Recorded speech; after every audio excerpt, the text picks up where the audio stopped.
Hello student, आपके अपने YouTube channel अधिगम कोचिंग सेंटर में आपका स्वागत है। आज हम गुणा के कुछ टिप्स बताएंगे। जैसे हमने बताया था कि अगर दो अंकों के गुणा करने हैं तो आसान से आसान तरीका, कभी भी एग्जाम में आते हैं तो लघुमैट्रिक से ही आते हैं, या कैलकुलेशन करना आसान अगर रहेगा, हमको पता रहेगा इस तरह के मल्टीप्लाई आ जाएंगे तो हम आसानी से कर सकते हैं। ध्यान से देखिए, इकाई का अंक जोड़ने पर अगर 10 होता है और दहाई का अंक बराबर होता है, इस कंडीशन में कुछ भी नहीं करना होता है, एकदम आसानी से गुणा कर देंगे।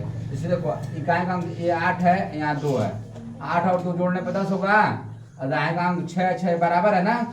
ऐसे कंडीशन में सीधे सीधे गुणा कर देंगे, 2 का 8 गुणा कर देंगे, क्या होगा 8 गुना 16, और 6 में 1 जोड़ेंगे, 6 दिया है उसमें 1 बराबर, जो कोई भी संख्या बराबर है उसमें 1 जोड़ करके, जैसे 6 है 6 में 1 जोड़ेंगे 7 होगा, 7 का ही 6 में मल्टीप्लाई करेंगे, 7 6 42, बस यही आंसर होगा। तुरंत एकदम आसान तरीका है कि नहीं है, आप आसानी से सीख सकते हैं। जैसे यहाँ देखो, ये 9 है, 9 और 1 कितना होता है 10, दाएं का अंक क्या है बराबर 9 है ना, तो 9 का 1 में गुणा करेंगे, 9 1 कम 9, और 9 को कैसे लिखेंगे 0 9, ठीक है। और ये 9 में 1 जोड़ेंगे क्या हो जाएगा 10, 10 9 90, ठीक है, ये आंसर होगा। इसी तरह से देखो, ये 5 है, ये भी 5 है, 5 5 10 होगा, और 9 बराबर है तो 5 बचे 25, और 9 में 1 जोड़ेंगे 10, 10 9 90, 90 25। एकदम आसान तरीका है कि नहीं। आप लोग अगर कैलकुलेशन को बहुत आसान बना सकते हैं। देखिए, जैसे 6 है, 6 का 4 में गुणा करेंगे 6 चौके 24, और 7 में 1 जोड़ेंगे 8, 8 7 56, 7 3 21, 3 दूना 6। हुआ कि नहीं आसान।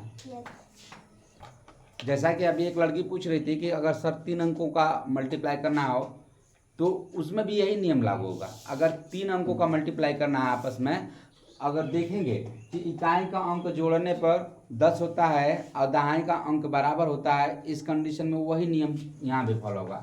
जैसे 7 है, 7 और 3 जोड़ेंगे तो 10 होगा ना, यहाँ 10 और 10 बराबर है, तो 7 3 21, और यहाँ 10 में 1 जोड़ देंगे क्या होगा 11, 11 दाम है 110, बस वही नियम लागू होगा। जैसे यहाँ 8 का 2 8 2 मतलब 10 होगा, तो 8 दूना 16, 11 में 1 जोड़ेंगे 12, 12 कम 12 को 2, 12 कम 12 13।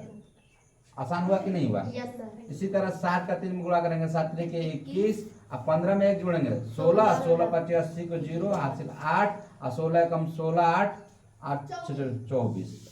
बस कैलकुलेशन है कि नहीं आसान, एकदम आसान है कि नहीं। उसी नियम पर हल करेंगे। जैसे 5 है, 5 5 25, आप यहाँ 10 है, 10 में 1 जोड़ेंगे 11, 11 दाम में 110, 7 3 21, 12 11 में 1 जोड़ेंगे 12, 12 कम 12 को 2 हासिल 1, 12 कम 12 1 13। कितना आसान है। मतलब अगर 100 के इर्द गिर्द 100 के पास की संख्याएं हैं, अगर 100 के पास की संख्याएं हैं और इकाई के अंकों को जोड़ने पर 10 नहीं होगा, दाएं का अंक बराबर नहीं होगा, इस कंडीशन में क्या करेंगे। अगर इकाई का अंक दोनों अगर सेम नहीं नियम रहेंगे तो वो नियम फॉलो नहीं होगा। अगर मान लीजिए क्या कह रहा है 5 और 4 9 होगा ना, तो वो नियम तो लगेगा नहीं। तो 100 के इर्द गिर्द की जितनी संख्याएं हैं उसको करने के लिए कितना, मतलब इतना आसान से तरीका करेंगे। जैसे मान लो सपोज को दिया है 104 दिया है और गुणे 105 दे दिया है, ठीक है, 104 गुणे 105 दे दिया है। अगर मान लो इसको मिटा देते हैं, आपको यही समझा देते हैं कि जिससे ये 104 गुणे 105 दे दिया, 104 गुणे 105 अगर इस तरह का दे दिया, आप कैसे इसको आसानी से कर सकते हैं। इस 100 से कितना ज्यादा है भैया, इस 100 से कितना ज्यादा है 4 ज्यादा है ना, इस 100 से कितना ज्यादा है 5 ज्यादा है। अच्छा, एक चीज दिमाग में रखना आप लोग कि जब आप एक क्रॉस मल्टीप्लाई नहीं, क्रॉस ऐड करेंगे। क्रॉस क्या करेंगे, ऐड करेंगे, जोड़ेंगे। जैसे 104 है उसमें 5 जोड़ दो, या 105 है उसमें 4 जोड़ दो, किसी भी तरह से जोड़ोगे तो सेम आएगा ना। 104 में 5 जोड़ोगे तो कितना होगा 109, और इसका आपस में मल्टीप्लाई करो, 4 का 5 में मल्टीप्लाई करो, 4 5 20, यही आंसर होगा।